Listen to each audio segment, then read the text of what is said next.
చిన్న అబద్ధం, చిన్నది అనుకోవచ్చు, ఆ చిన్న అబద్ధం అంట నిత్య నరకాన్ని నచ్చిద్దంట. అదే కదా అక్కడ చెప్తుంది, అబద్ధికులు అందరూ అగ్నిగంధకంలో అబద్ధాలు మాట్లాడుతున్నారనే ముద్ర పడిపోయింది అనుకో, నేను ఎవరు నమ్మడేగా. నువ్వు చెప్పే దేవుని మాట కూడా ఎవరు నమ్మడేగా. నీ వల్ల ఎవరికి అవమానం తెలుసా? దేవునికి అవమానం. ఒక క్రైస్తవుడిగా ఉండి నువ్వు కూడా అబద్ధాలు మాట్లాడుతున్నావంటే దేవుడు అంటాడు, ఇక ఏం అర్థం చేసుకున్నాను? అబద్ధం దేవునికి అసహ్యాన్ని కలిగిస్తుంది.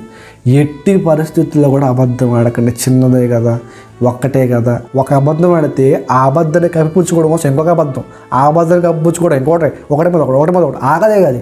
ఎక్కడ దాకా పోద్దంటే ఇక నువ్వు కంట్రోల్ చేయలేని స్థాయికి వెళ్ళిపోతుంది ఆ అబద్ధం అనేది. అంత దూరం పోయిన తర్వాత జీవితం అనేది అస్తవ్యస్తం అయిపోతుంది. అందుకే అంటున్నాడు దేవుడు, ఇది చాలా హాని చేసిద్ది, అందుకే దాన్ని నేను అసహించుకుంటున్నాను అంటున్నాడు దేవుడు. కాబట్టి అబద్ధం అనేది ఆడామంటే ఒక ఆదాం అవ్వను గుర్తు తెచ్చుకో, ఒక గెహజీని గుర్తు తెచ్చుకో, ఒక కయ్యని గుర్తు తెచ్చుకో, అంతకంటే గొప్పగా అననీయ సఫీరాని గుర్తు తెచ్చుకో.